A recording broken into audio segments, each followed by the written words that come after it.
Plus de panneaux stop, de limitation de vitesse. Personne ne va me ralentir. Comme une roue qui tournerait, personne ne va m'en empêcher, et je m'enfonce jusqu'au bout. Je suis sur l'autoroute de l'enfer. Je crache, je rote, rien ne m'arrête, car aujourd'hui, c'est la fête. On peut vivre sans richesse, presque sans le sou, mais vivre sans tendresse, on ne le pourrait pas. À votre avis, qu'avons-nous vu de l'amour? La vie ne vaut d'être vécue sans amour. Chante la vie, chante, comme si tu devais mourir demain, comme si plus rien n'avait d'importance, et tu verras que c'est bon de laisser tomber sa raison. Sors par les fenêtres, marche sur la tête pour changer les traditions. On va chanter, on va danser. Oui, c'est la vie. Il en avait assez après ces journées d'aller travailler dans le jardin de son père. Le pauvre garçon, il savait bien qu'il était marqué par le destin. Il me semble que la misère serait moins pénible au soleil. Je perds la notion des choses et soudain ma pensée m'enlève. Je me pends au cou de mon rêve, prenant la route qui mène à mes rêves d'enfant sur des îles lointaines où rien n'est important que de vivre. Va pour tes cocotiers, tes rivages, va pour tes lagons tout bleu balançant. J'habite où l'amour est un village, là où on l'en m'attend. J'ai trouvé dans ces paroles de chansons des échos de nombreux concepts évoqués ici même ces 2 derniers jours. Elles ont été interprétées et servies sur un plateau musical de choix par Nadège, psy-EN de Val-de-Marc, et au Tourcoing.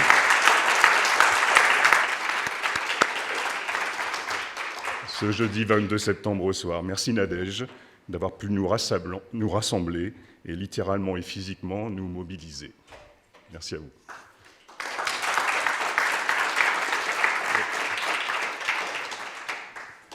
Alors, sans attendre les retardataires, mais si certains peuvent aller chercher les collègues dans les couloirs, parce que normalement l'amphi est plein, hein, il y en avait même dans les escaliers. Donc, effectivement, là, il y a un petit problème de réveil matin. Donc, on accueille ce matin François Sarfati, donc, pour une conférence qu'il a intitulée les politiques de l'enseignement supérieur entre segmentation, privatisation et professionnalisation. Je crois que dès le titre, ça parle à chacune et à chacun d'entre vous. Il est professeur de sociologie à l'université d'Évry, Paris-Saclay, centre Pierre Naville. Donc je lui ai dit dès le départ que ça nous parlait, nous, Pierre Naville, puisque c'est une figure de notre profession. Et vous aurez même dans l'assistance, je ne la vois pas, des collègues qui l'ont eu comme enseignant. Laure, non, Laure n'est pas encore arrivée. Mais voilà.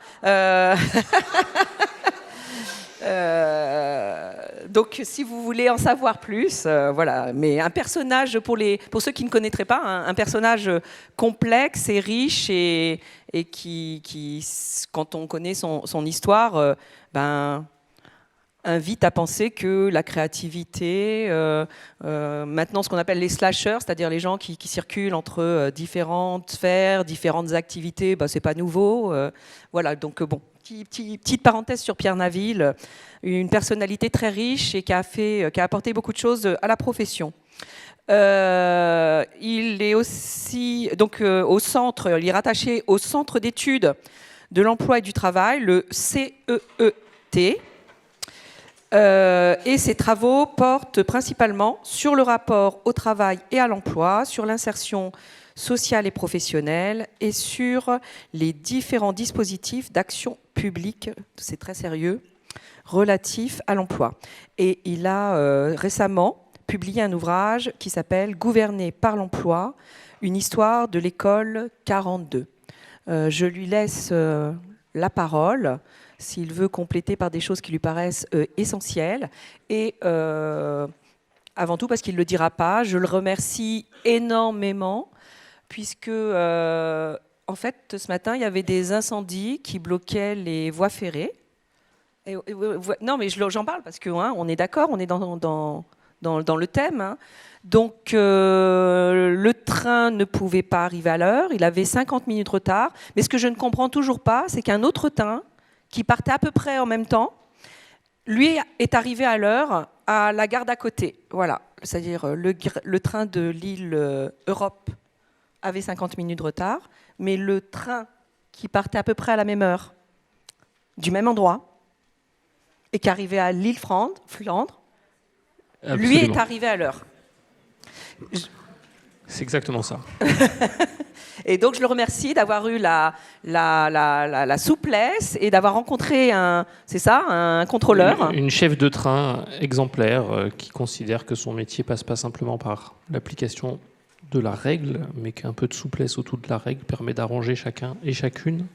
Je l'ai très chaleureusement remercié. Merci beaucoup Sylvie, merci. Pour cette invitation. Très heureux de vous retrouver ici pour échanger avec vous sur différentes questions. Un peu moins rock'n'roll de prime abord, je crois, que ce qui a été présenté juste avant par Joël. J'aurais préféré avoir... En fait, je me suis mordu les doigts pendant toute votre présentation en me disant « Mais en fait, ce titre est nul, j'aurais dû faire un truc un peu plus rock'n'roll. » Surtout si j'avais su que cette présentation aurait lieu au petit matin, au tout petit matin, le tout petit matin, c'est-à-dire le lendemain de la très grande soirée. J'ai pas parlé de grand soir non plus, j'ai juste parlé de très grande soirée. Je suis ravi de vous retrouver. D'abord, en effet, il y a évidemment un attachement chez moi, une réflexion autour des questions d'enseignement, bien sûr, mais un attachement très profond, et vous allez le lire à travers mes quelques propos, aussi évidemment au service public de l'éducation, au service public de l'enseignement supérieur. Et on va aborder ces choses-là, mais je voulais vous dire en introduction que je viens à la fois je viens avec une tension entre deux pôles.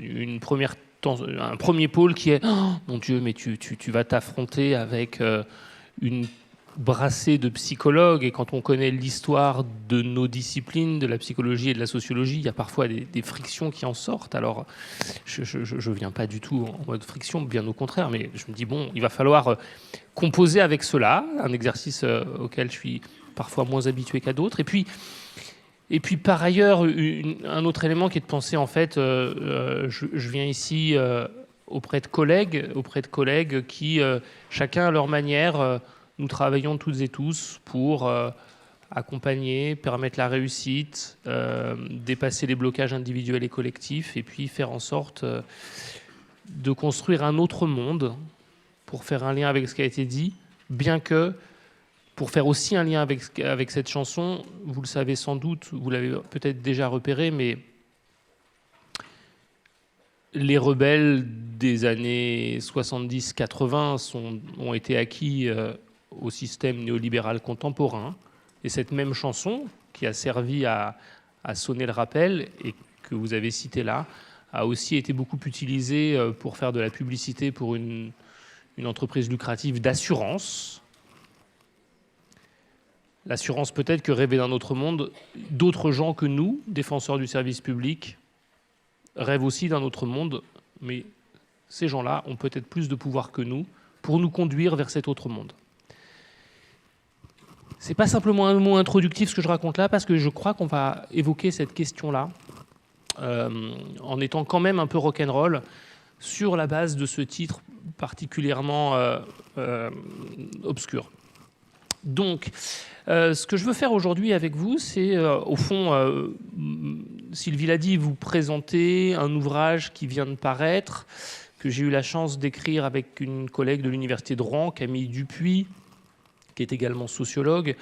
On a mené une très grande enquête, très longue enquête dans les murs de l'école 42, l'école qui a été fondée par Xavier Niel, et on a enquêté à la fois dans l'école parisienne, dans une succursale en province, comme on dit, et dans une autre succursale dans un pays d'Europe qu'on anonymise dans le bouquin. On a fait tout ce travail-là et on s'est posé un certain nombre de questions. La question que je voulais lancer comme ça pour attraper votre attention était de dire, au fond, est-ce qu'on peut partir d'un cas particulier pour étudier un système dans son ensemble ? Et puis, peut-on faire de ce qui se présente comme un modèle alternatif un révélateur, un miroir grossissant des grandes tendances à l'œuvre ? Vous l'aurez compris, l'école 42, si vous avez suivi cette affaire, ça a fait beaucoup parler. C'est une école qui a fait beaucoup parler d'elle à partir de 2013. Ça a fait beaucoup parler d'elle à partir de 2013 parce qu'en fait, c'est simple, quelques chiffres, quelques données. Xavier Niel, vous voyez qui c'est ? Xavier Niel, donc propriétaire à titre personnel du Monde, comme c'est indiqué dans les colonnes du Monde, mais Xavier Niel, c'est aussi et surtout l'inventeur de Free. Et puis pour celles et ceux qui ne le seraient pas encore, c'est quelqu'un qui à 19 ans s'est enrichi sur le Minitel porno. Ah bah oui, mais c'est comme ça. Hein. Si vous voulez révolutionner l'enseignement supérieur, il faut accepter de faire des trucs un peu différents de ce que vous faites. Si vous voulez révolutionner quelque chose, il faut aussi accepter de passer outre. Je rappelle qu'on a un président de la République qui a fait un bouquin qui s'appelle aussi Révolution, et Xavier Niel qui fait une box qui s'appelle Révolution. Peut-être bientôt rêver d'un autre monde, faire la révolution, ça va devenir des valeurs réactionnaires. Cela dit, on essaye avec Camille Dupuis d'interroger ce terrain qu'on a fait, je dois dire, en toute transparence. On a enquêté dans cette école en toute transparence. On avait un badge qui nous permettait d'accéder à l'école comme tout le monde, c'est-à-dire 24 heures sur 24, 7 jours sur 7, c'est-à-dire un badge qui nous permettait, comme à l'île Flandre, de poser sur des tourniquets ou sur des portillons automatiques ce badge. À l'île Flandre, la porte s'ouvre et c'est tout. À l'école 42, ça dit « Bonjour François ». « Bonjour Camille ». Et quand on ressort, « Au revoir François »,« Au revoir Camille ». Et des fois, ça fait « Bonjour François, ça fait longtemps qu'on t'a pas vu ». Et donc, effectivement, on est dans des endroits dans lesquels, bon, c'est très particulier. Je vais essayer de présenter les formes de particularisme de cette école. Cela dit, vous allez me dire, il est malin le sociologue, il prend un truc qui est très différent et puis il va nous dire en quoi, en fait, c'est très représentatif. Bah ouais, alors c'est pas exactement représentatif, mais je vais essayer de montrer à la fois un certain nombre de tendances à l'œuvre dans l'enseignement supérieur et puis de montrer comment, à partir de cette enquête, qui est une enquête ethnographique. Moi, j'aime beaucoup faire ça. Je passe du temps à faire des observations très longues, des situations de travail, des situations pédagogiques, et puis j'interroge les acteurs, un à un, et puis après, je mets tout ça dans une tambouille sociologique. Et l'idée d'en faire un bouquin, c'est aussi l'idée à la fois de tenir un discours sociologique, de sociologie critique sur les évolutions du monde contemporain, mais aussi de faire un livre accessible, dans lequel on peut s'amuser parfois d'exemples empiriques, de moments attrapés dans l'enquête ethnographique. La question qu'on se pose dans ce bouquin, et ce qu'on a envie de mettre à jour avec Camille Dupuis, c'est au fond, on est dans un moment, je ne vais pas le formuler sous forme de question, mais en fait, on est dans un moment, le titre le dit, de particulièrement fort de gouvernement par l'emploi, qui considère que toutes les mesures politiques, toutes les actions de chacun et chacune doivent être jugées à l'aune de leur réussite en termes d'emploi. D'ailleurs, dans un travail qu'on va pas tarder à lancer avec Camille Dupuis, on se disait, mais au fond, on pourrait regarder tous les textes de loi, notamment tous les textes de loi relatifs à l'entreprise, tous les textes de loi relatifs à l'économie, sont toujours dans les premières parties du texte, il y a toujours les attendus de la loi. Et il y a toujours des attendus de la loi qui disent non, mais parce que cette mesure, elle va permettre de créer de l'emploi, de maintenir de l'emploi, de sauvegarder de l'emploi. Et donc, on est dans une société du gouvernement par l'emploi, au fond, qui considère que l'emploi est un totem, que c'est l'objet autour duquel la société s'organise, que c'est l'objet pour lequel la société s'organise, et qui, au nom de tout ça, va construire un certain nombre d'institutions, de dispositifs, de discours, de méthodes, de moyens, ce que Michel Foucault appelait un dispositif, vous savez, un ensemble hétéroclite de différents objets qui finissent par prendre sens autour d'un sujet. Et de fait, on voit bien comment la société dans laquelle on est construit ce gouvernement par l'emploi. Alors, Je reviendrai là-dessus. Je vais d'abord, évidemment, m'attacher à vous ennuyer en revenant sur l'enseignement supérieur en contexte pour dire deux choses. Alors, sur cette série de diapos, vous voyez sur la partie droite, on a cette œuvre d'art, qui est une œuvre d'art que j'ai photographiée à l'école 42, puisqu'à l'école 42, c'est une école ouverte 24 heures sur 24, 7 jours sur 7, mais c'est aussi un musée d'art contemporain. Et donc je vous invite à aller visiter ce musée d'art contemporain. Il y a plein d'œuvres. Il y a des élèves en train d'essayer d'apprendre, et puis il y a aussi des œuvres. Et cette œuvre, elle est, me semble-t-il, particulièrement intéressante parce qu'elle joint plein de choses. D'abord, le discours lui-même, il est intéressant. Le système est en échec. Le système est en échec, c'est un discours qui est hyper intéressant parce qu'en fait, il se dit dans plein de sens. Il y a plusieurs lectures à cette image. Le système est en échec, cette phrase, elle vous arrive quand, sur votre machine, il se passe un bug et tout d'un coup, le truc est en train de vous dire « ça y est, je vais m'éteindre, je vais devoir redémarrer, je suis en train de mourir ». Et donc, on vous dit « le système est en échec ».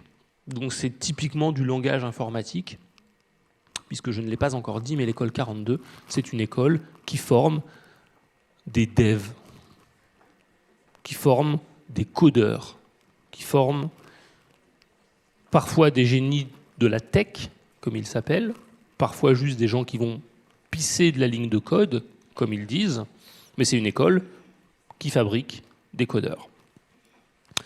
The system has failed signifie donc un emprunt, on a bien évidemment un emprunt et un clin d'œil au monde du numérique, mais on a aussi évidemment une posture politique porté par Xavier Niel et les fondateurs de l'école, qui considèrent et qui répètent dans tous les entretiens qu'on fait avec eux et dans toutes les prises de parole dans la presse, qu'au fond, le système scolaire est en échec, l'État est en échec, le système, puisqu'il est en échec, il faut le reconstruire complètement, et puisque l'État est incapable de reconstruire parce que les enseignants sont incompétents, parce que l'école est incompétente, eh bien, c'est à Xavier Niel, c'est à son école de reconstruire ce qui a été détruit par l'État. C'est très sérieux ce truc, hein. C'est-à-dire qu'il y a eu des tas de conférences de presse, des tas de discours dans la presse ici et là pour dire qu'on est dans un échec profond et que sur cet échec, il faut renouveler. On est dans cet échec profond, en tout cas c'est dit comme ça, c'est utilisé comme ça, dans un moment où, je vais rappeler quelques éléments que vous connaissez très certainement, dans un moment où, bien entendu, vous le savez parfaitement, on a atteint et même dépassé l'objectif des 80% d'une génération au niveau du bac, dans un moment aussi où on a donc de plus en plus de bacheliers, mécaniquement ça fait de plus en plus de gens qui vont dans l'enseignement supérieur, mais vous le savez aussi, la part des bacheliers qui poursuivent dans l'enseignement supérieur a également augmenté. Autrement dit, on arrive à distinguer un effet propre de la démographie. Comme il y a plus de bacheliers, il y a plus de gens qui vont dans l'enseignement supérieur. Mais aussi, on peut mesurer qu'il n'y a pas que ça. Il y a aussi une autre part de l'explosion des chiffres des inscrits dans l'enseignement supérieur qui est liée au fait qu'au sein d'une génération, plus de gens décident, parmi les bacheliers, plus de gens décident de se rendre dans l'enseignement supérieur. Pour le dire autrement, de moins en moins de gens s'arrêtent après le baccalauréat. Ces deux effets conjugués ont tendance, en longue période, à massifier l'enseignement supérieur. Et puis, vous le savez, vous suivez ça. Tous les ans, là, depuis les 5-6 dernières années, on nous dit tous les ans, il y a entre 30 et 70 000 étudiants en plus. Entre 30 et 70 000 étudiants en plus, il faut se mettre des repères. Je n'ai pas regardé parce que je suis un mauvais conférencier. Si j'étais rhétoriquement très fort, je vous aurais dit, mais en fait, 30 000 étudiants, c'est 10% de plus que le nombre d'étudiants de l'Université de Lille. Et donc, s'il y a tous les ans 30 000 étudiants de plus, il faudrait, en fait, pour les accueillir, qu'on construise une université de plus. Alors, ce n'est pas le chiffre de Lille, je n'ai pas regardé, mais par contre, c'est le chiffre de l'Université de Paris-Est-Créteil. Et on est dans un moment où non seulement on n'a pas construit des universités nouvelles, mais on est en plus dans un moment dans lequel, vous le savez, dans l'enseignement supérieur public, on a diminué le nombre de postes. Et donc, mécaniquement, on a une massification de l'enseignement supérieur, mais une dégradation du service rendu aux gens qui fréquentent l'enseignement supérieur, notamment parce qu'ils sont plus nombreux, avec les mêmes moyens, voire avec moins de moyens. Cette massification de l'enseignement supérieur, elle se fait dans un paysage qui n'est pas un paysage égalitaire, elle se fait dans un paysage de segmentation. On a une offre d'enseignement supérieur qui est de plus en plus diverse. Et on a une offre d'enseignement supérieur qui est de plus en plus diverse, notamment parce que on demande aux acteurs, on propose aux acteurs, on encourage les acteurs à diversifier l'offre. Et donc, chacune offre dans son coin quelque chose de différent, quelque chose d'un peu nouveau, et s'observe aujourd'hui, maintenant depuis un certain temps, ce qu'on observait au collège il y a 25 ans. Dans les collèges, pour retenir certains étudiants, certains élèves, plutôt des classes sociales les plus favorisées, plutôt ceux qui étaient les scolairement ceux qui avaient un habitus scolaire plus développé, dirait la sociologie. Au fond, en fait, qu'est-ce qui se passe ? Pour les retenir, pour éviter qu'ils aillent dans la concurrence d'autres établissements, privés généralement, on ouvrait, vous le savez très bien, des classes européennes, des classes musique, des classes... tout ça. Et dorénavant, ce même système s'observe évidemment dans l'enseignement supérieur, dans lequel on va développer les doubles cursus, les licences sélectives, on va développer une pluralité d'offres pour faire face, évidemment, à l'arrivée massive des étudiants, je le disais à l'instant, mais la conséquence, c'est que pour cette rentrée-là, on vient d'atteindre quasiment à 100 000 près les 3 millions d'étudiants. On a aujourd'hui 3 millions, selon les chiffres du ministère, 3 millions de personnes inscrites dans l'enseignement supérieur. Je ne sais pas si vous avez suivi cette dame couronnée qui a cessé de l'être.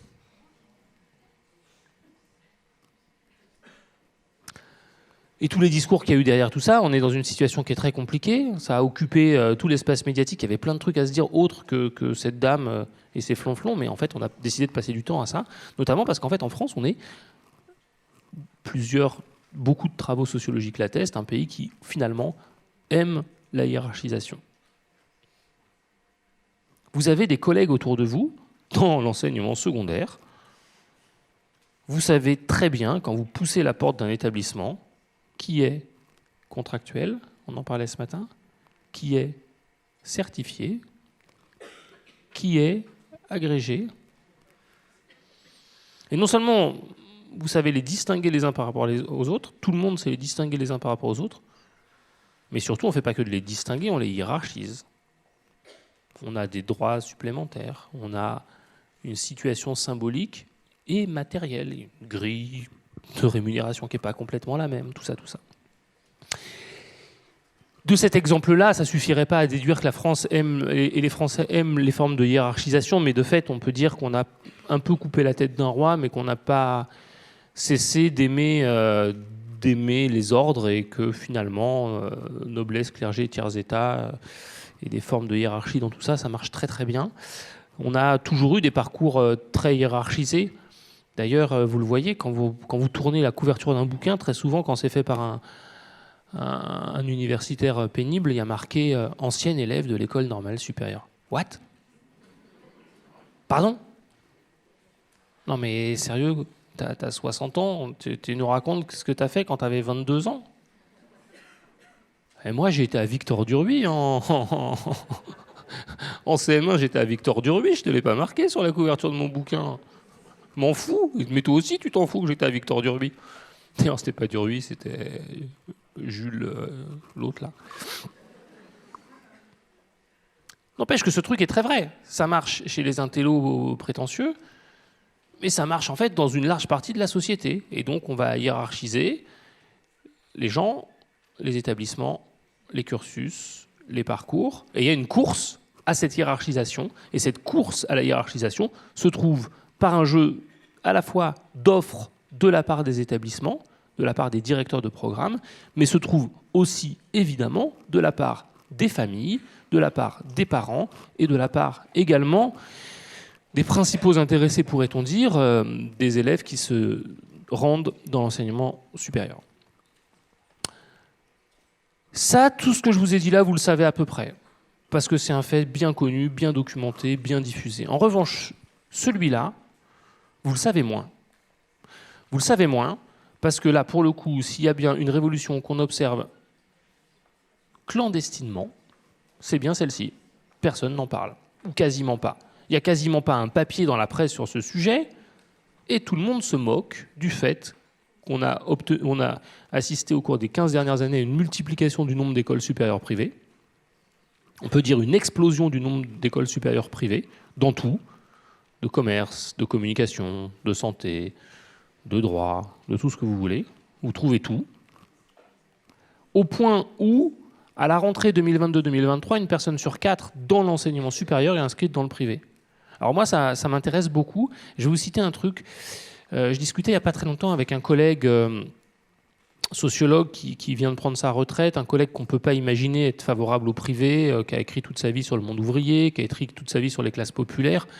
Et on était dans une discussion un peu enflammée. Il me dit « Non, mais l'enseignement supérieur privé, on s'en fout de ton truc. » Puis à un moment donné, je lui dis « Mais Henri, je comprends pas. Tu es de la génération des gens qui ont été dans la rue pour défendre l'école publique.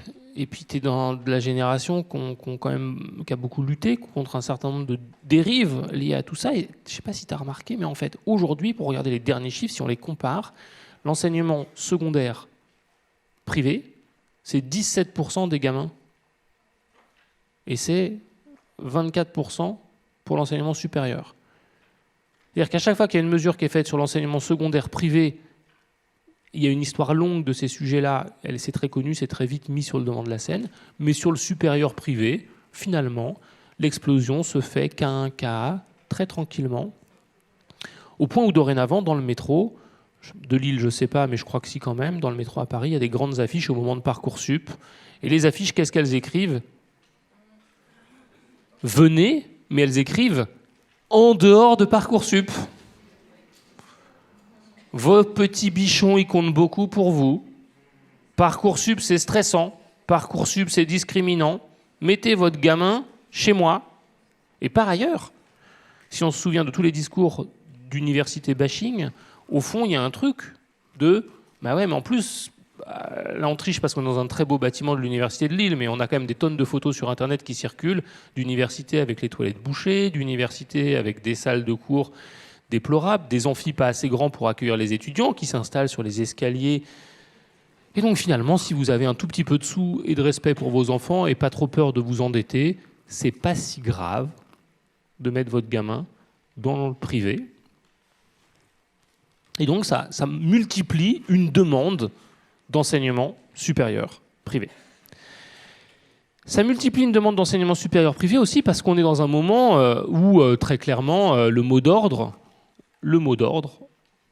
dans l'enseignement supérieur, mais dans le secondaire, il me semble aussi massif, c'est celui dit de la professionnalisation de l'enseignement supérieur. Alors j'ai toujours détesté ce mot de professionnalisation parce qu'il y a toujours un truc, vous savez, moi je suis responsable de formation, alors tous les collègues disent toujours ça, ils disent oui, donc il y a des enseignants et des professionnels. Et moi je suis quoi ? Je suis un bénévole. Je suis un amateur.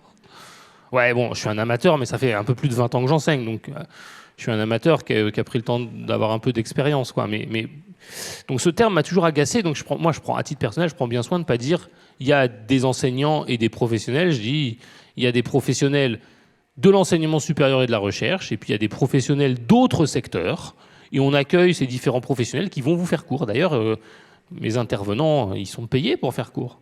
Même s'ils sont payés à la vacation pour venir faire 3 heures de claquettes avec mes étudiants de master, ils sont payés, ils ne viennent pas là pour du loisir. En tout cas, ce mécanisme de professionnalisation de l'enseignement supérieur tel qu'il a été pensé par le personnel politique qui construit l'enseignement supérieur, il se fait de plein de manières. Vous le voyez, l'intervention de personnes extérieures à l'université dans les cursus de formation, la modification des contenus transmis pour qu'ils correspondent évidemment aux attentes des postes de travail, le fait de fournir aussi aux étudiants, c'est un autre volet, un service visant à les aider dans leur insertion professionnelle. La loi de 2007 a transformé le rôle des universités. Avant, les universités, ça servait à produire du savoir, transmettre du savoir, et la culture. Et puis tout d'un coup, la loi de 2007 a dit non, mais en fait, c'est autre chose. C'est aussi et participer à l'insertion professionnelle des élèves. Je ne dis pas qu'il ne faut pas avoir des spécialistes de l'orientation dans des BEIP. J'ai plein de collègues formidables qui font un boulot formidable dans ces endroits-là.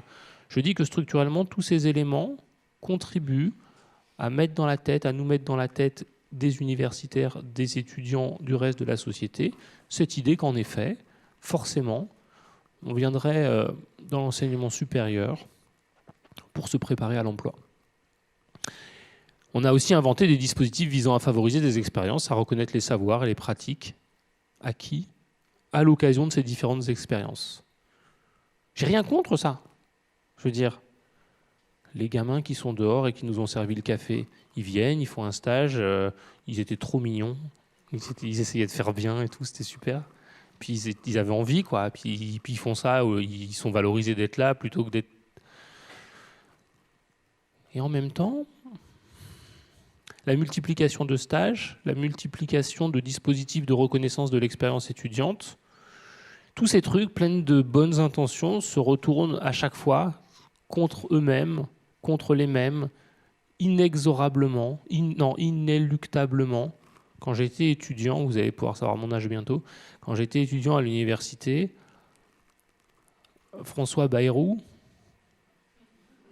n'avait pas encore mis une claque à un gamin pendant une campagne, avait décidé un truc génial, il avait dit on va faire du tutorat à l'université. Waouh! C'était quoi le tutorat? C'était on prend un étudiant de maîtrise, ça s'appelait comme ça à l'époque, on prend un étudiant de maîtrise, on lui dit tu te poses dans un coin du CDI, ça s'appelle pas comme ça, et puis tu as un lieu d'accueil, tous les gens de Doug 1 qui galèrent un peu vont pouvoir venir te voir, et tu vas les accompagner parce que comme tu es vieux, tu es en maîtrise, tu as passé les étapes du DUG et de la licence, tu peux les aider. Qu'est-ce qui se passait à cette époque? Il se passait un truc très clair. Pour qui on avait fabriqué ces programmes? On avait fabriqué ces programmes pour des gamins qui avaient entre... en fait, pas pour ceux qui avaient moins de 6. Ceux qui ont moins de 6, ils ont déjà les ailes brûlées avant de rentrer dans l'université. Mais ceux qui ont entre 7 et 10, qui vont galérer, qui vont redoubler, c'est eux sur lesquels on voulait mettre les moyens pour les accompagner avec ce tutorat. En fait, qui allait là? Dès l'époque de Bayrou, qui allait là, c'était pas eux. C'est les gamins qui avaient 14. Ils disaient, bon Dieu, mais comment j'ai pas fait pour avoir 16 à ma dissertation? Et ils allaient voir le tuteur, qui les aidait à faire une dissertation, qui leur donnait 2-3 trucs. Ils étaient un peu meilleurs à la fin parfois. En fait, ça avait un effet social hyper bien. C'est que les tuteurs, c'était souvent des gamins, quand c'était bien fait dans le recrutement, c'était souvent des gamins, des étudiants qui n'étaient pas mauvais en cours, mais qui avaient des galères financières ou des situations sociales pas les meilleures. Et donc, en fait, c'était une espèce de bourse déguisée pour cela. Et en tant que tel, c'était très bien. Mais pour aider les gamins en galère, que le politique a appelé plus tard les décrocheurs, ça ne servait absolument à rien. Et au fond, de cet exemple-là découle absolument la même chose sur la reconnaissance des expériences acquises en dehors de l'université. Si on prend genre l'engagement associatif, l'engagement bénévole et la reconnaissance à travers la validation d'unités d'enseignement, c'est censé professionnaliser. On se dit, vous allez valider une unité d'enseignement, ça va être bien, c'est censé montrer qu'il y a un lien entre l'université et en dehors. Et en fait, les gamins qui vont faire la soupe populaire, les gamins qui vont s'engager ici ou là quand ils sont en plus de leurs activités d'étudiantes et en plus de leur job étudiant, en fait, c'est ceux qui sont déjà dans des parcours de réussite à l'université. Je passe sur le développement des stages pour en arriver à l'explosion de l'apprentissage. L'apprentissage, vous le savez, ça a explosé au cours des quelques dernières années sous perfusion des pouvoirs publics. Aujourd'hui, il y a des tonnes d'employeurs qui ne peuvent plus se passer de l'apprentissage. Ça fait 3 ans qu'ils ont un jeune, parfois en master, dans le mien, par exemple. Donc je suis moi-même partie prenante de système. Enfin, je dis ça pour essayer de cadrer mon discours. Je ne suis pas dans un truc de strict de dénonciation. Je suis moi-même un acteur de ce jeu. Je joue comme les autres, comme je peux, aussi mal possible, enfin, le moins mal possible. Mais de fait, on a développé l'apprentissage. On a développé l'apprentissage arguant du fait que l'apprentissage permettait de se faire une ligne sur CV très utile pour trouver du boulot. On a des chiffres tous les ans, tous les ministres. Olivier Dussopt, ministre de la fonction publique, nous dit « Mais moi, l'apprentissage, moi-même, j'ai été apprenti quand j'étais étudiant, blablabla. Bla. » Toutes les enquêtes du CEREC et d'ailleurs démontrent que l'apprentissage n'a absolument aucun effet net sur l'insertion professionnelle, si tant est qu'on corrige les résultats de l'apprentissage, toutes choses égales par ailleurs.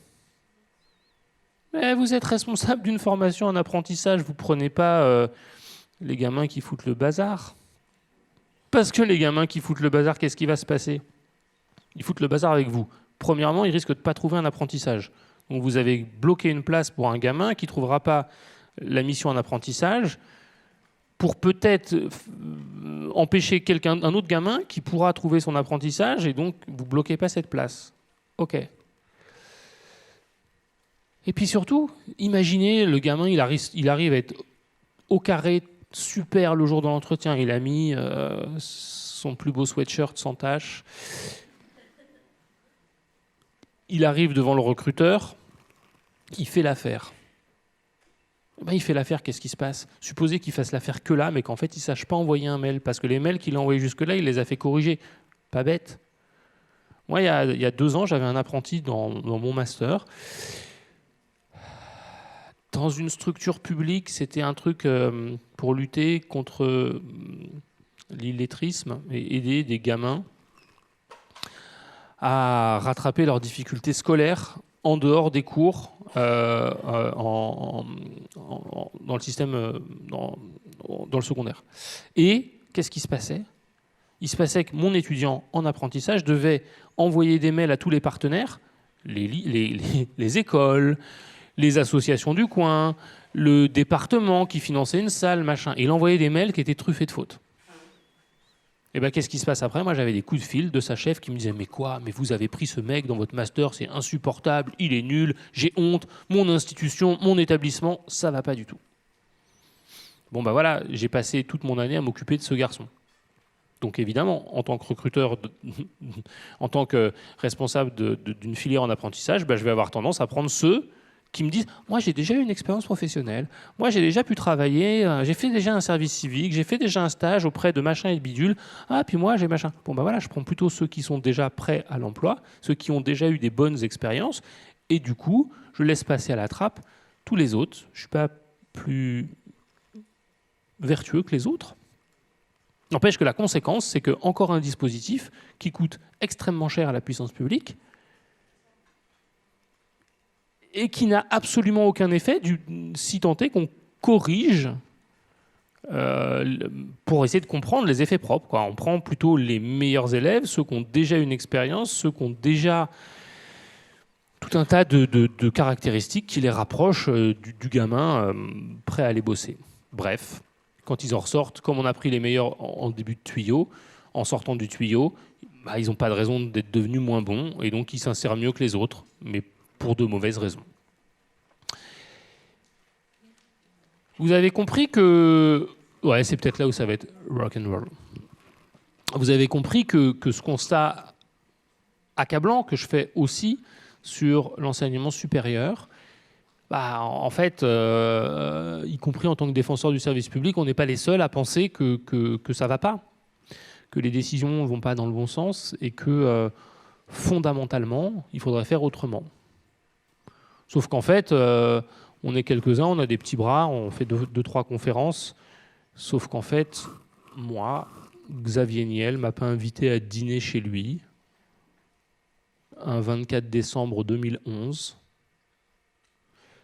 jour où il a invité à dîner un type qui était responsable de programme dans une école d'informatique. Le type en question... C'est pas bien de parler du physique des gens, mais en même temps, c'est pas mal de situer les choses, quoi. Il a une espèce de tête de Rahan, quoi. Un mec costaud, solide, short militaire, tongs dégueulasse, t-shirt troué, barbe de 18 jours pas lavée, cheveux filasses, qui dit en entretien Non mais attendez, moi j'ai rien à faire de tout ça c'est du décorum. Moi par exemple, la dernière fois que je suis allé à l'Élysée, bah, j'étais habillé comme ça. Bah, les gendarmes ils voulaient pas me laisser rentrer. Bah, c'est Nicolas qui est venu me chercher. À l'entrée du château. C'est là où je fais une périphrase pour vous dire que j'ai toujours été, en tant que sociologue, tout à fait sceptique vis-à-vis d'un certain nombre de concepts, et notamment celui de néolibéralisme. Je trouvais que les collègues qui travaillaient avec ce genre d'expression, ils avaient un truc de « ouais, le néolibéralisme, c'est comme s'ils disaient, je suis pas psy, mais c'est comme s'ils disaient caca ». Donc ils utilisaient ça, ça disait caca, ça faisait référence, ça marchait bien. Donc non, c'est un truc néolibéral. Ça veut dire c'est pas bien. Bon, je trouvais que d'un point de vue conceptuel, c'était un apport un peu faible. Et je ne voyais pas trop ce qu'il voulait dire. Et surtout, je ne voyais pas comment on pouvait relier des idées, des dispositifs, des acteurs, des décisions, des effets concrets. Je ne voyais pas trop bien ça, surtout dans les exemples qu'il prenait souvent pour me raconter ça. Et puis en fait, en travaillant avec Camille Dupuis sur cette école 42, on s'est dit, mais là, attends, mais de quoi on parle là? Est-ce qu'on n'arrive pas à avoir un truc absolument pur qui nous permet de voir comment on a quelqu'un qui passe sa vie avec le politique, quelqu'un qui passe sa vie avec le politique tout en mettant en scène une forme de détestation du politique. Mais pour la petite histoire, Xavier Niel vit dans une impasse privée, dans le 16e arrondissement, où vit aussi Bolloré et Sarkozy. Les mecs, quand ils sortent leur poubelle, ils se croisent. Donc ils échangent des trucs entre eux, ils discutent, ils papotent, ils partagent des visions du monde. Vous croyez pas qu'ils sortent leur poubelle? Je comprends pas. Les mecs, quand ils sifflent leur esclave pour sortir les poubelles, entendent l'autre siffler. Et donc ils échangent. Pour ceux qui ne connaissent pas ce quartier, parce qu'en fait, il n'est pas si facilement accessible alors qu'il est en plein cœur de Paris, essayez d'aller vous balader par là, vous comprendrez encore plus profondément ce dont on est en train de parler. C'est un entre-soi, comment dire? Profond. Profond. Villa Montmorency, vous avez sur... Comme vous avez des ordinateurs et que vous ne prenez pas de notes, moi non plus je ne prends jamais de notes dans ce genre de moment. De toute façon, c'est pas ça qui compte. Ce qui compte, c'est de réfléchir. Vous tapez Villa Montmorency, vous allez voir, c'est un truc. Je ne sais même pas si Google Maps peut aller... Les caméras de Google Maps, ils vont pas au milieu. Ils vont partout. Vous allez en Ardèche, on peut pas vous filmer, mais Villa Montmorency... Enfin, on peut vous filmer en Ardèche, mais on peut pas vous filmer à la Villa Montmorency parce qu'en effet, c'est caché. Cela dit, c'est le modèle absolument pur parce que, par exemple, quand... l'ancien directeur, celui qui ressemble à Raon, s'est fait virer parce qu'il avait un peu fait des trucs. Vous irez lire dans Mediapart ce qu'il avait fait. Xav le convoque et lui dit « Écoute, maintenant, ça suffit comme ça. Va falloir que tu t'en ailles par comme tu veux, tu t'en vas. » Et donc, Xav décide de mettre quelqu'un d'autre. Il vire Raon et il met Sophie. Et Sophie dit, elle ne me dit pas que c'est une information confidentielle, donc je vous la livre. Si elle me disait que c'était une information confidentielle, je ne vous la donnerais pas. Quand il cherchait quelqu'un d'autre, Xav, il recevait des SMS de Manu. Et déconne pas, Manu, va pas te casser. Non, c'est pas ça, non, c'est pas celle-là. Il recevait des SMS de Manu qui lui disaient, il paraît que tu cherches quelqu'un, tu chercherais pas une meuf pour mettre à la tête de ton école. Et vraiment, tu ne chercherais pas une meuf, parce qu'en fait, il s'agissait de revenir sur des agissements, je ne les qualifie pas, je vous laisserai les regarder. Et donc, pas mal. Est-ce que tu ne connaîtrais pas une femme entreprenante, entrepreneuse, capable de diriger une structure d'enseignement, d'une digitale, blablabla. Et en fait, non, quand Manu vous dit ça, il vous dit j'ai quelqu'un. Et Xavier, il a tellement de pouvoir que Xavier il dit à Manu non. J'ai quelqu'un d'autre, virgule, et je t'emmerde. Parce que pour de vrai, on a un renversement dans cette affaire-là. Quand je fais un entretien, je suis dans l'école, moi c'est la première fois de ma vie, c'est l'unique fois de ma vie, où quand je fais un entretien avec un de mes enquêtés, j'en fais beaucoup. Quand je fais un entretien avec un de mes enquêtés, je lui serre la main à la sortie de l'entretien, et je sais qu'entre le moment, attention, je vais parler d'ADN, ce qui est bizarre pour moi, entre le moment où je serre ma main au directeur de l'école et le moment où il va serré la main de Mohamed Ben Salman il y a 2 minutes. Il y a peut-être un peu de mon ADN qui a été dans la main de Mohamed Ben Salman. Parce que Mohamed Ben Salman venait à l'école 42 pour proposer à Rahan 100 millions d'euros. Parce que, hop, le 24 décembre 2011, quand Rahan dîne à la table de Xav, Xav lui dit « On va faire un truc de dingue, on va monter une école. Je te donne 100 millions d'euros et on fabrique une école gratuite.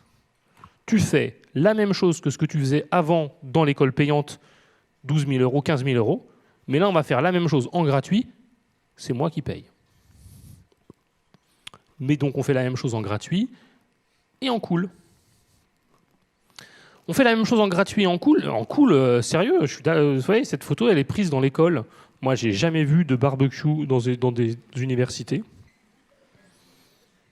L'art de la grillade. On était avant ces affaires de l'ancienne vice-présidente de cette université, notez bien. On était bien avant ces affaires, mais par contre, j'ai jamais vu non plus la voiture vous reconnaissez cette voiture? Retour vers le futur.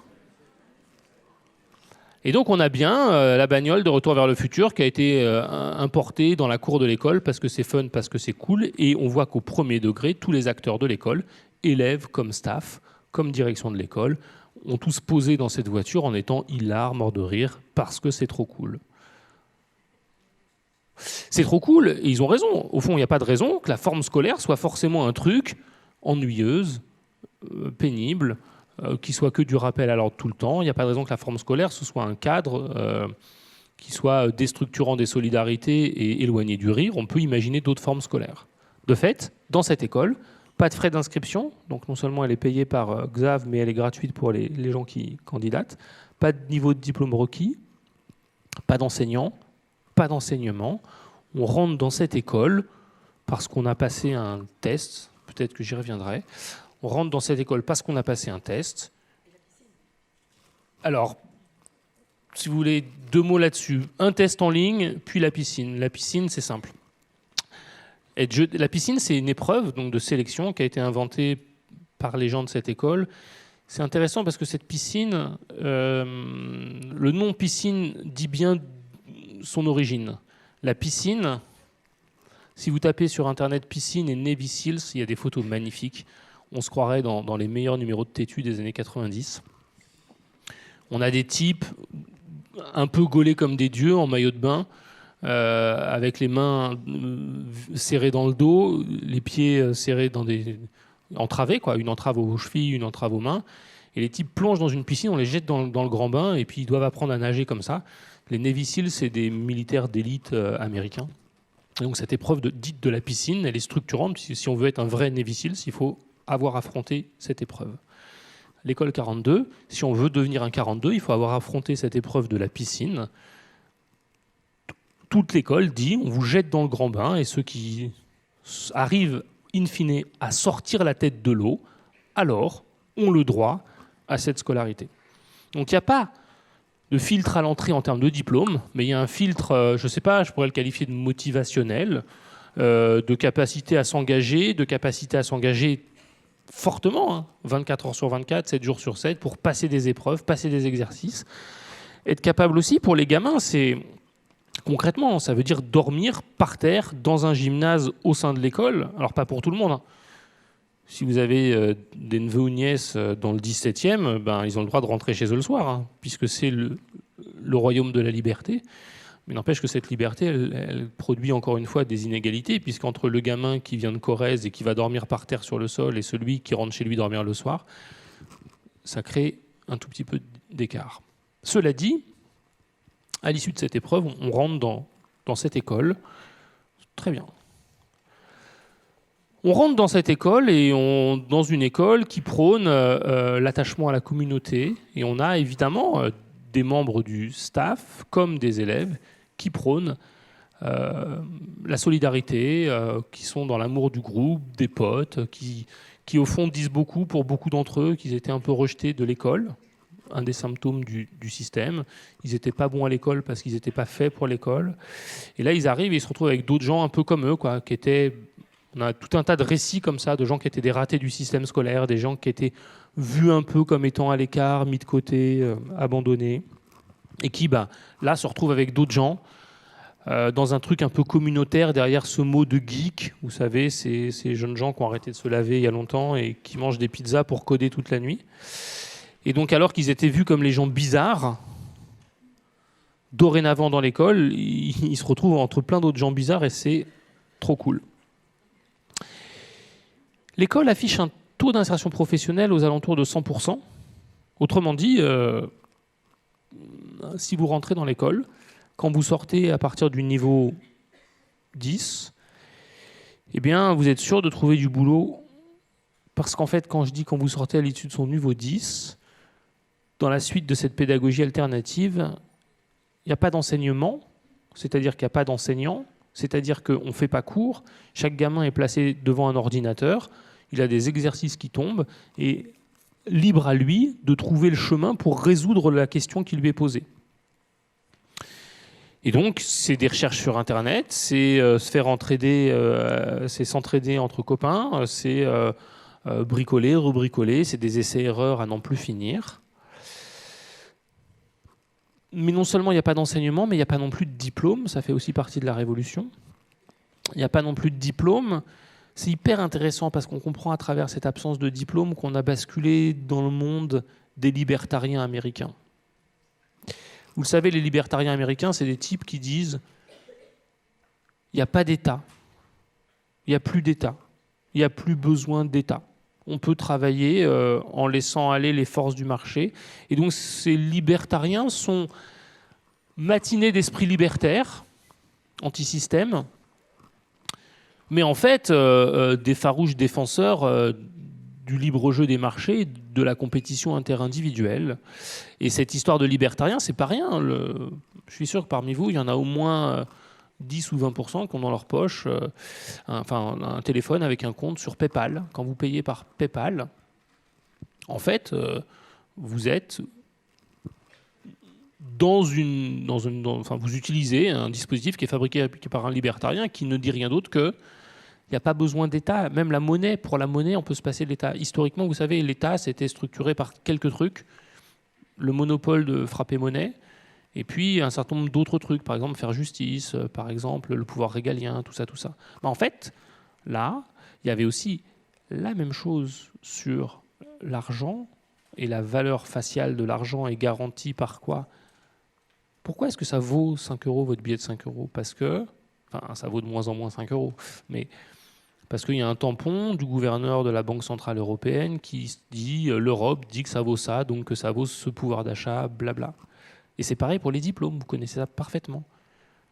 L'éducation nationale, l'État, a un pouvoir de certification qui est transmis en chaîne, mais à un moment donné, on dit quand quelqu'un a obtenu tel diplôme, c'est parce que la puissance publique, la solidité de l'institution de la puissance publique, c'est-à-dire un truc qui existait avant vous et qui existera après vous, pour paraphraser Émile Durkheim, au fond, garantit la valeur et la qualité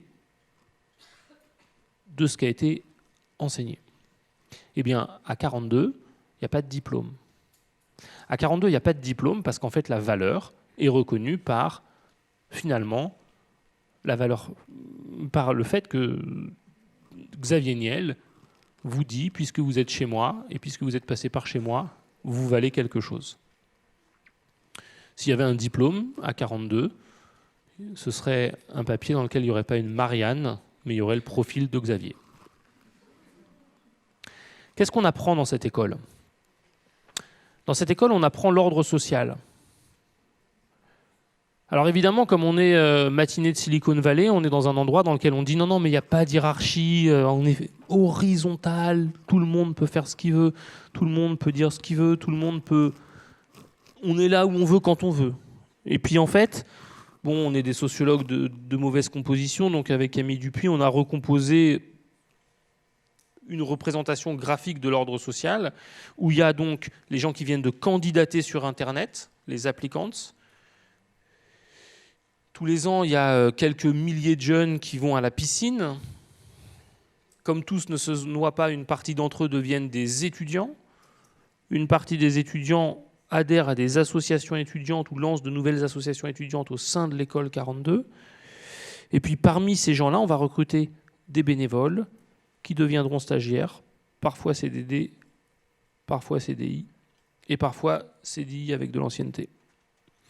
Mais jamais personne ne franchira un palier infranchissable qui est d'appartenir au groupe des fondateurs, et tout le monde vénère le financeur. Chacun... Alors ça a l'air d'être un blabla de sociologue, mais en fait, ce blabla de sociologue, il se manifeste quand même par des trucs importants. Vous voyez le scotch au sol ?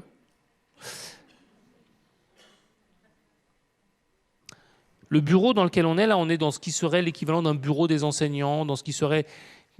c'est pas des enseignants, puisqu'il n'y a pas d'enseignants, c'est le bureau du staff, ça s'appelle le bocal. Et donc le poste de travail que je prends en photo là, c'est le poste de travail de celui qui est en mode chargé d'accueillir des élèves de l'école qui auraient une question.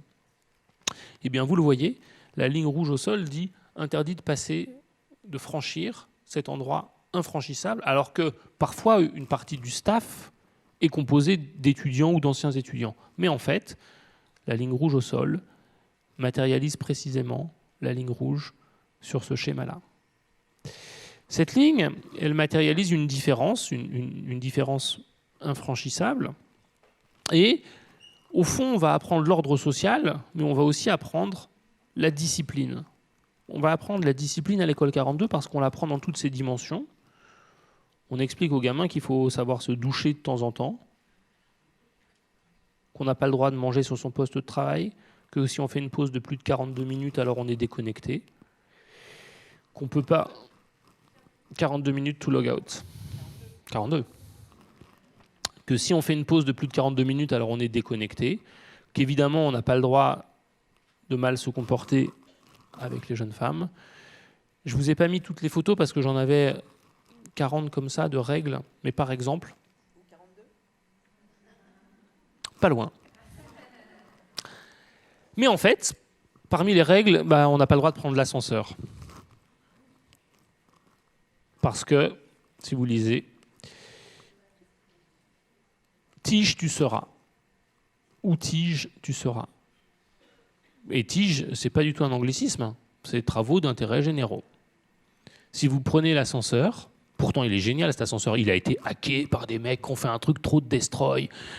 Quand vous rentrez dans l'ascenseur, c'est une vraie boîte de nuit, il y a un stroboscope, il y a une boule à facettes, il y a de la musique qui part comme ça. Et effectivement, moi j'avais le droit de prendre l'ascenseur. Alors évidemment, je le prenais parce que on a l'impression d'être en boîte de nuit, c'est trop drôle quand vous êtes en train de bosser. Cela dit, les élèves n'ont pas le droit de prendre l'ascenseur. C'est génial parce que cet ascenseur, il dit tout en fait. Il dit à la fois qu'on triche, parce que je rappelle qu'on n'a pas le droit de modifier soi-même un ascenseur. Si vous n'êtes pas ascenseuriste, vous n'avez pas le droit de toucher au moindre bout de fil électrique qui tombe dans votre ascenseur, sans quoi vous pétez les garanties, blabla. Là, en fait, il y avait un jour un des membres du staff qui dit ouais, on va faire un truc destroy, les gars, on va hacker l'ascenseur. Donc il dit à la fois ça, puis il dit à la fois, si vous êtes élève, vous ne prenez pas l'ascenseur. Si vous prenez l'ascenseur, tige, tu seras. Tige, tu seras. Pour aller vite sur l'ordre, tige, tu seras, une tige, c'est pas rien, ça peut être 8 heures avec ce chiffon blanc et ce pchit à nettoyer des écrans d'ordinateur. Et celui qui ne veut pas, qui refuse la tige, est invité, non pas à faire 8, mais 16 heures. Bref, vous aurez compris qu'on apprend la discipline à l'école 42, on apprend à s'engager sans compter, on apprend l'autonomie, la liberté, l'exercice d'absolument peu de contraintes horaires en tout cas.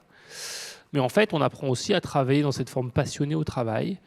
On encourage chacun et chacune à travailler sans compter, à travailler sans limite, à travailler jusqu'à l'épuisement. Et puis, je le disais tout à l'heure, c'est une technologie dans laquelle on est dans le peer-to-peer learning, c'est-à-dire que chacun apprend par soi-même, en cherchant par lui-même, Génial, pédagogie alternative, génial, on pourrait y voir tout un tas de choses, de l'auto-organisation.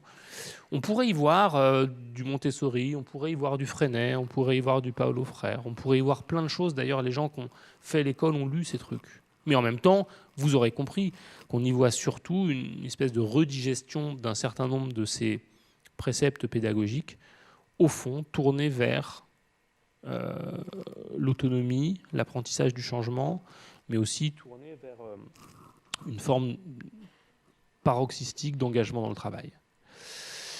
Cette forme paroxystique d'engagement dans le travail, elle passe par ce qu'on a appelé, donc, je l'ai dit tout à l'heure, ce gouvernement par l'emploi, dans lequel, au fond, on est sous un régime où chacun et chacune s'engage à consacrer sa vie pour trouver un emploi. On se prépare à trouver un emploi, et quand on est dans un emploi, on se prépare à trouver le suivant, et éventuellement celui d'après. On est, à l'issue de ce moment, au-delà des quelques blagues, on est dans une situation dans laquelle, au fond, l'État se met au service du marché. Parce que oui, l'école est gratuite, mais l'entre-gens de Xavier Niel fait qu'un jour, ils se sont rendus compte, par exemple, qu'il y avait des gamins qui avaient déjà eu un parcours professionnel. Genre, j'ai bossé 2 ans au McDo. Si j'ai bossé 2 ans au McDo, j'ai des droits à l'assurance chômage.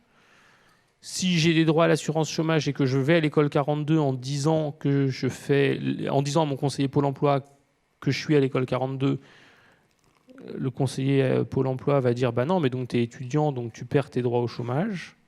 Et là, tout d'un coup, un des fondateurs de l'école, par ailleurs fils d'un ancien ministre de François Mitterrand, dit « quoi ? Les gamins, ils vont perdre leur chômage ?» Ben non. Le type débarque dans le bureau d'une des huiles de Pôle emploi. Quand vous voyez ce que c'est que débarquer dans un bureau d'une des huiles de Pôle emploi, vous comprenez qu'il faut être le fils d'un ministre pour avoir le rendez-vous dans les 24 heures. Il débarque et dit bah voilà, moi j'ai une école, on a 100% de réussite, et puis on a des gamins, il faut continuer à leur verser l'allocation. Pôle emploi dit oh, qu'est-ce que tu fais pour moi ? Ah, mais si vous voulez, s'il n'y a que ça, on vous prend 50 chômeurs de longue durée de plus de 50 ans, tous les ans. On prend ces 50-là, on les colle sur les ordinateurs. C'était une école qui, historiquement, était réservée aux moins de 25 ans. Le type dit non, mais t'inquiète, je te prends 50 chômeurs de longue durée qui galèrent à trouver du boulot, n'importe quel type d'expérience professionnelle. On te les prend, on te les met avec nous. Et l'année d'après, ces 50 chômeurs de longue durée, ils ont trouvé du boulot. Et là, Pôle emploi dit « Ok, pas de problème pour continuer à indemniser les étudiants ». Ça a pris 1 semaine pour un truc qu'aurait mis des mois ou des années dans n'importe quelle autre institution. L'État se met au service du marché parce qu'au fond, tout d'un coup, le Crous a reconnu qu'on pouvait être élève à l'école 42 et bénéficier d'une bourse du Crous et bénéficier d'un logement social du Crous.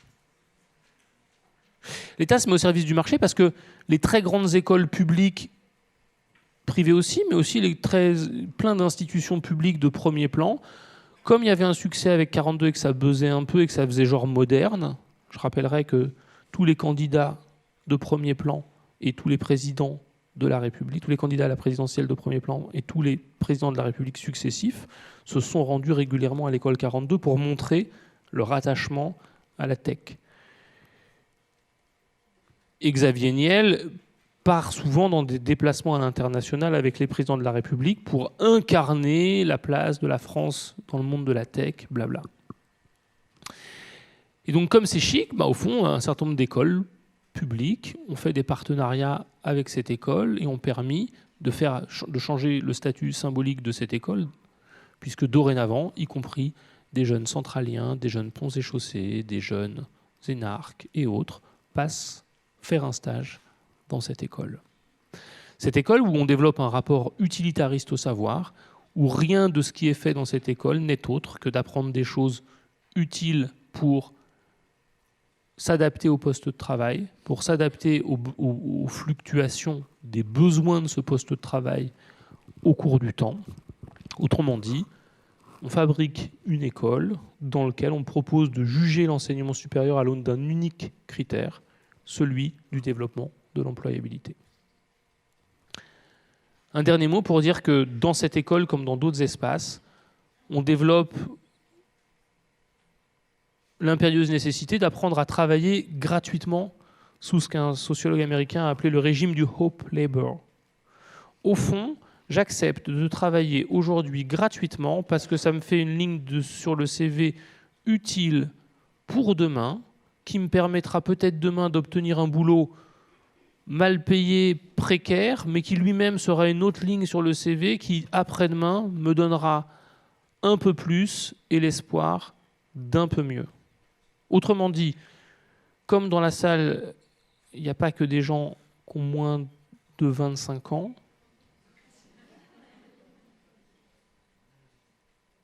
on est un certain nombre dans cet endroit à avoir connu un temps que les moins de 20 ans ne peuvent pas connaître. Ça m'a obligé tout le truc à essayer de caler sur des chansons.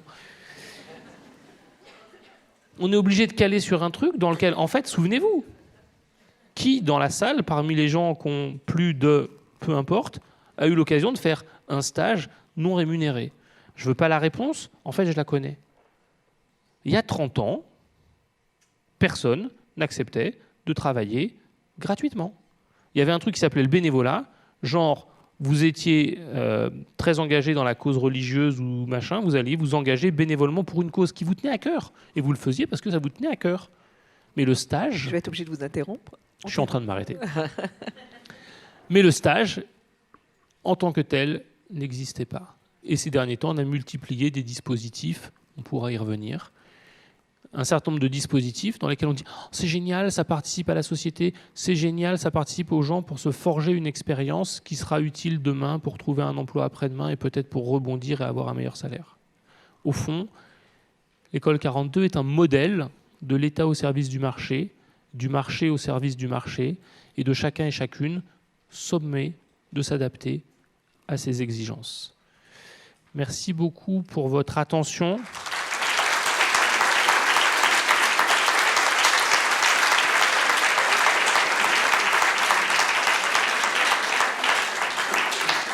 Et merci d'avoir accepté de rire à mes blagues parfois très mauvaises. Mais ils ont l'habitude avec avec moi, en fait. Pour ceux qui étaient à la soirée hier soir, ils comprendront. Donc, on vous remercie infiniment, en sachant que vous nous avez plongé quelque part dans en tout cas, un futur de l'enseignement, un avenir de l'enseignement qui se dessine, on le voit bien à travers diverses initiatives. Alors on va peut-être prendre quelques questions.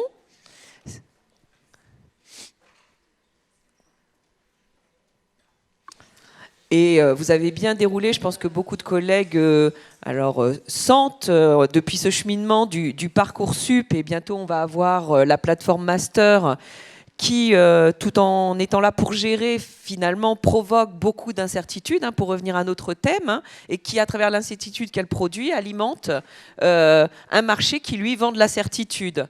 Je ferai ce lien avec l'école. De la certitude, tout en disant, voilà, effectivement, il y a de la liberté, c'est un autre modèle, mais qui reproduit, si j'entends bien votre propos, finalement, des formes très anciennes et non lisibles directement, de hiérarchisation, et vous n'avez pas prononcé ce mot-là, mais moi forcément ça me faisait penser à ça, de distinction. C'est-à-dire que, et là on voit arriver un système de reconnaissance de compétences, voire de compétences à s'orienter. On sait qu'on est plongé, nous, dans la profession sur cette actualité-là, pour l'université. Mais à travers de ces compétences, on s'interroge, nous sommes nombreux à nous interroger sur le fait que ce n'est pas encore une autre façon de créer une distinction en faisant comme si c'était une forme d'égalité ou de liberté, de reconnaissance de l'individu, etc., tout en remettant finalement encore une forme nouvelle de distinction qui fera la différence. Alors, c'était une forme de question, mais s'il y a des questions dans la salle...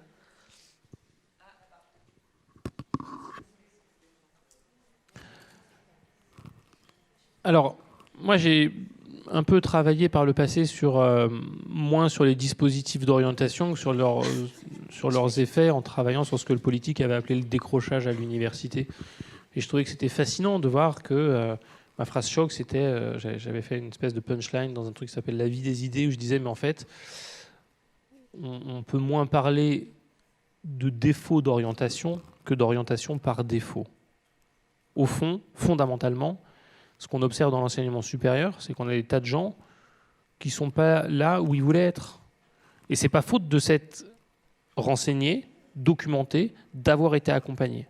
Il y a plein de professionnels dans l'enseignement secondaire, il y a plein de CIO, il y a plein d'espaces dans lesquels une majeure partie des gamins se rendent pour réfléchir sur leur avenir. En revanche, en fait, il y a une grosse machine de tri qui ne dit pas son nom, mais qui, en effet, envoie un certain nombre de gens dans des endroits dans lesquels ils ne veulent pas aller. Et de fait, pardonnez-moi cette expression de sens commun, de bon sens populaire, mais on a du mal à faire boire un âne qui n'a pas soif. Et donc, quand vous êtes là par défaut, c'est vachement dur de trouver une bonne raison d'être là et d'avoir envie d'avancer, quoi. Du coup, hier, on a visité Euratech. Je ne sais pas si vous connaissez sur Lille. Eh ben, c'est l'école 42 à Lille. Trop bien. Sauf qu'ils sont en train de commencer... Je suis tellement déçu de ne pas être venu avec vous. Je pense que vous pouvez aller les rencontrer. Mais là, le truc, c'est qu'ils commencent dès l'école primaire, en fait. Ils recrutent les enfants dès l'école primaire parce qu'ils leur proposent des stages pendant les vacances pour leur apprendre tout ça. Et du coup, la question que je voulais poser, c'est pourquoi, en fait, finalement, l'école se met en partenariat avec ce type d'institution, en fait. Qu'est-ce qu'elle a à y gagner D'abord parce qu'il y a un truc, c'est que on est quand même soumis sous le régime de l'injonction à l'innovation et qu'il faut avoir l'air de faire des trucs. Et donc faire des trucs, c'est faire des trucs différents, c'est être disruptif. En fait, c'est faire comme tout le monde, mais c'est faire comme tout, enfin, c'est faire une disruption comme les autres. Donc en fait, faire la même chose. Mais cela dit, voilà, les écoles vont dans ce sens-là. Et puis en plus, je me souviens d'ailleurs avec des collègues lillois, il y a 15 ans, on avait fait une enquête sur ce qui s'appelait à l'époque les SS2I, quoi, et on voyait très très bien l'angoisse du patronat de l'informatique, c'était en fait, on va avoir une pénurie de main-d'œuvre. Et on va avoir une pénurie de main-d'œuvre, ce qui va avoir pour effet d'inverser le rapport de force. Et si on n'a plus la file d'attente longue de gens qui sont prêts à bosser pour nous, on va être obligé de les augmenter. Et donc, dès cette époque-là, les entrepreneurs du secteur finançaient des opérations pour encourager des gamins à se rendre dans des filières scientifiques. Et donc, au lycée, par exemple, ils finançaient, dès le collège et au lycée, ils finançaient une opération de robots. Ou on ferait la même chose avec l'intelligence artificielle aujourd'hui. Donc, les gamins, ils passent une journée, une semaine, 2 semaines à faire ce qu'on faisait avant en techno, mais avec des moyens qui sont autrement plus jolis. Et donc, les gamins, enfin, ça donne envie, quoi. Et donc, vous êtes un responsable d'établissement, ça vous dit que les gamins aillent faire une semaine d'initiation à la robotique en apprenant des choses, etc. Et ça coûte rien. Formidable. Une des réponses tient là-dedans, dans la nécessité d'innover, dans la nécessité aussi de faire des trucs qui ont l'air un peu sympas et des pédagogies un peu alternatives. Et c'est séduisant parce que c'est assez gratuit.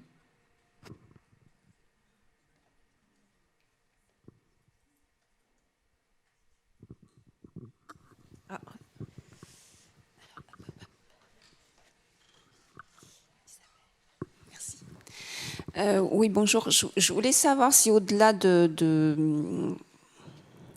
l'analyse de ce processus, vous avez des pistes un petit peu de comment on résiste, et en particulier pour des gens qui, comme nous, sommes pris dans ce système, puisque on reçoit des jeunes et on parle de Parcoursup, mais ce que vous décrivez, on l'a aussi dès les premiers paliers d'orientation en 3e. Est-ce qu'il y a des travaux, des pistes sur ce qui fait résistance à ça et comment on pourrait s'en emparer pour contrer ça? Moi, il y a plusieurs éléments. Si on réfléchit, c'est difficile. Entre nous, on peut se dire comment on résiste. Je suis d'accord. Et c'est un vocabulaire que j'adopte sans aucune difficulté. Je pense par ailleurs, mais je pense qu'il y a d'autres espaces dans lesquels c'est compliqué de le mobiliser. Moi, un des éléments qui nous conduit à écrire ce bouquin avec Camille Dupuis, c'est de se dire, au fond, est-ce que l'enseignement supérieur, mais est-ce que l'enseignement aussi plus largement, on ne doit pas fabriquer des gens qui font autre chose que de se préparer à l'emploi. Évidemment, vous avez compris que ma réponse est oui. Et donc, la question, c'est quelles sont les alternatives à tout ça et qu'est-ce qu'il y aurait d'autre à penser collectivement ? Je pense par exemple que la préparation à la citoyenneté, mais c'est pas genre apprendre les paroles de la Marseillaise et apprendre un certain nombre de trucs complètement fous comme les institutions de la République ou même les députés ne savent pas comment ça marche. Ça n'a aucun sens. En revanche, apprendre à débattre, apprendre à délibérer, apprendre à devenir un acteur dans le monde dans lequel on est. Je pense par ailleurs que toutes les questions environnementales, c'est des questions qui attirent beaucoup les plus jeunes. Et du coup, moi, je pense qu'une des façons de critiquer ce modèle du gouvernement par l'emploi, c'est d'expliquer très tôt à ces jeunes gens qui sont des jeunes gens qui, certes, vont avoir besoin d'une place dans la société. Certes, cette place dans la société, elle va passer par le fait d'avoir un emploi. Mais je trouve que les faire réfléchir aussi sur le reste de leur existence. Et le reste de l'existence, je parlais tout de suite des questions d'environnement, elles sont extrêmement importantes. Mais je pense aussi qu'il y a d'autres questions. Je pense que la question toute la question autour du genre, notamment, agite beaucoup les esprits des gamins aujourd'hui. Moi, je rencontre plus un seul gamin. Alors, évidemment, c'est un propos qui est situé... j'en conviens, hein, mais on voit bien comment aujourd'hui ces questions de qui je suis d'un point de vue de mon identité sexuelle, vers où je vais, comment je veux y aller, pourquoi je veux y aller, est-ce qu'on peut tolérer les agissements de violence sexistes et sexuelles. Je pense que ça fait beaucoup réfléchir dès le collège aujourd'hui. Et moi, je crois... Mais c'est une conviction plus qu'une certitude. Hein. Vous voyez, je réponds à votre question avec une conviction autant qu'une certitude. Je pense que à la fois ces enjeux autour des violences sexistes et sexuelles, ces enjeux autour de racisme et de discrimination et ces enjeux autour d'acceptation des questions de genre et de réflexion autour de ces questions-là, je pense que autant que les questions environnementales, comme ça agite beaucoup les esprits, c'est aussi une façon de leur dire être citoyen, c'est-à-dire avoir le droit de penser ces questions-là, avoir le droit de vivre ces questions-là, avoir le droit de s'engager, de travailler, de militer, de faire bouger la société à sa manière. Eh ben, vous pouvez le faire dans plein de formations. Il y a plein de formations dans lesquelles vous n'allez pas faire simplement, bêtement, juste à vous préparer à occuper un emploi. Et moi, cette semaine, je faisais mon premier cours de licence et je disais aux étudiants, vous savez, vous avez un truc qui est formidable, c'est que moi, je vais vous demander de travailler beaucoup. J'aimerais bien avoir les moyens de vous demander de travailler plus. Et en même temps, ce qui est formidable, c'est que vous êtes au moment de votre vie où vous allez travailler 35 heures par semaine pour vous. Tout ce que vous faites, c'est pour vous construire, vous former, pour réfléchir, vous projeter, pour essayer de devenir celui que vous avez envie d'être. 35 heures par semaine pour ça, je leur dis, vous savez, un jour vous aurez un boulot, un jour peut-être vous serez parent. Moi, quand je vois les actifs avec des enfants, s'ils ont 20 minutes par semaine pour penser à leur nombril, c'est beaucoup.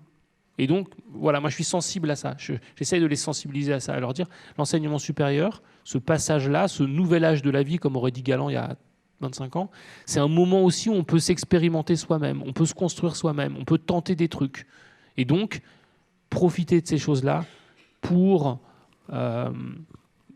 d'abord expérimenter différentes phases de vous-même et pas simplement vous projeter dans « je vais être un travailleur consentant, je vais être un travailleur docile, autonome, actif », parce qu'en fait, ça ne suffira pas à faire votre bonheur et parce qu'en plus, vous êtes un individu dans une société plus large. Et moi, je trouve que la pandémie, comme le truc de changement climatique, ça révèle... Enfin, c'est un dispositif pédagogique, à mon avis, génial pour dire à ces gens « Non, mais OK, tu as des soucis qui te touchent toi, tu as des questions qui te touchent toi, mais en fait, regarde, tu es vachement interconnecté avec tout le monde qui t'entoure et tu peux réfléchir avec les autres, tu peux te connecter avec les autres, tu peux agir avec les autres. » Et donc, je ne suis pas pour une déconstruction de l'emploi, hein, mais en tout cas, je pense que ça ne peut pas être l'unique centre de la vie. Je pense qu'on va... Ah, il y avait encore une question, mais je trouvais que là, le mot était bien. Oui. Est-ce que... Attends, Je vais essayer de faire aussi bien pour la... Ah ouais, oui, il va falloir relancer la machine.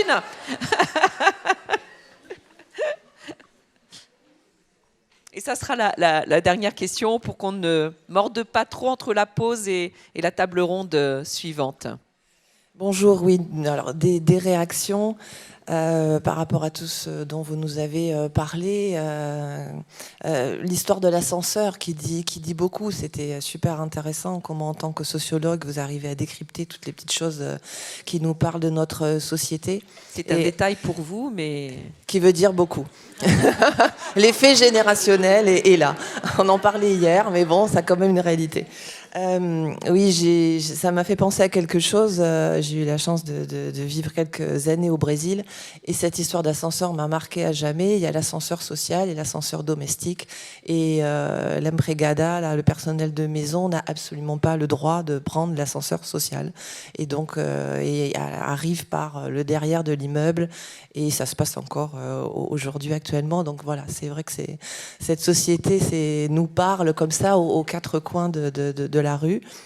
Et vous nous avez aussi parlé de comment était organisée notre société, surtout très hiérarchisée. Moi, en tant que psy-EN, fonctionnaire, je trouve que notre administration, elle est aussi super hiérarchisée, des fois, parfois plus que certaines entreprises, et que je trouve ça assez difficile. Et notre rôle de psy-EN, vous venez aussi un peu nous chercher sur comment nous, on a intégré tout ça, comme tout citoyen. Et on arrive parfois à avoir des pas un peu décalés. Et puis des fois, on est pris aussi. Je me dis, ouais, nous on leur dit, c'est super, faire un stage, l'alternance, vas-y, tu auras plus de chances de trouver un boulot après. Alors il ne s'agit pas d'être dans un discours simpliste, à se dire, d'un seul coup, en sortant d'ici, les stages et l'alternance, c'est pas bien. C'est plus fin que ça, votre intervention. Mais ça nous permet quand même de venir réinterroger des choses qu'on a aussi complètement intégrées. Donc ça, c'est intéressant. Et puis, ça me fait penser aussi, alors je ne me suis pas encore trop penchée, mais j'ai un peu entendu la réforme du lycée professionnel. Pour reprendre un petit peu votre ton, ouais, ça va être super cool finalement. En lycée professionnel, ils sont quand même assez géniaux, les gens qui ont pensé à ça. Parce qu'auparavant, il y avait l'alternance, au moins le jeune était payé. Et là, parce que c'est si bien l'emploi, parce que c'est si bien l'entreprise, les jeunes du lycée professionnel, s'ils faisaient des stages à 50%, alors ça c'est pas mal, parce que du coup ils vont être 50% en entreprise, mais alors là pour le coup ils seraient plus payés. Mais comme quand même on trouve que c'est un peu gros, on parle d'une petite indemnité quand même, et beaucoup moins de savoir. Et pour reprendre cette idée d'hiérarchisation, cette réforme du lycée professionnel, vous parliez tout à l'heure de la privatisation de l'enseignement supérieur qui faisait pas de bruit. On n'en parle pas beaucoup non plus. La réforme du lycée professionnel, ça n'intéresse pas beaucoup. Voilà, je m'arrête là, c'était juste quelques réactions. Mais en question, je voulais vous demander pourquoi à l'école 42, vous avez ouvert les portes.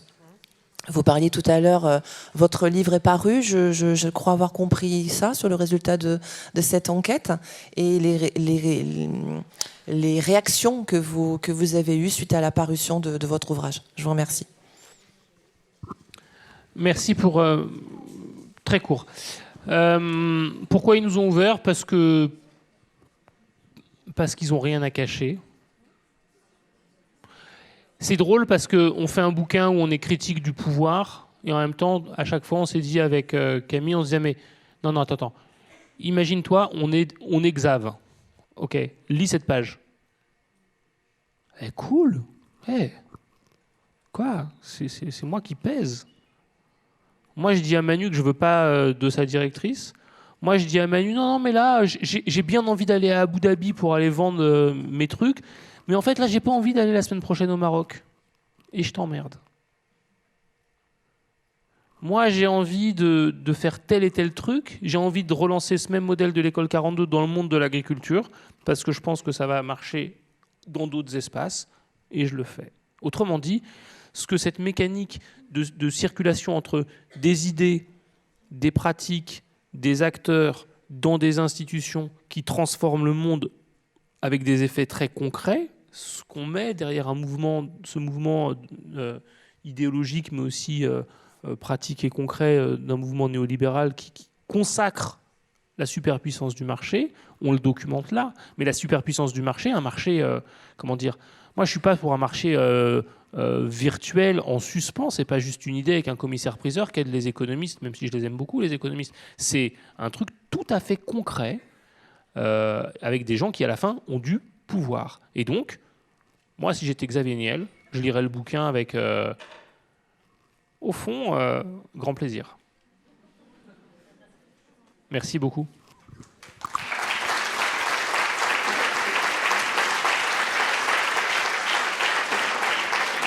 Donc une pause de 10 minutes.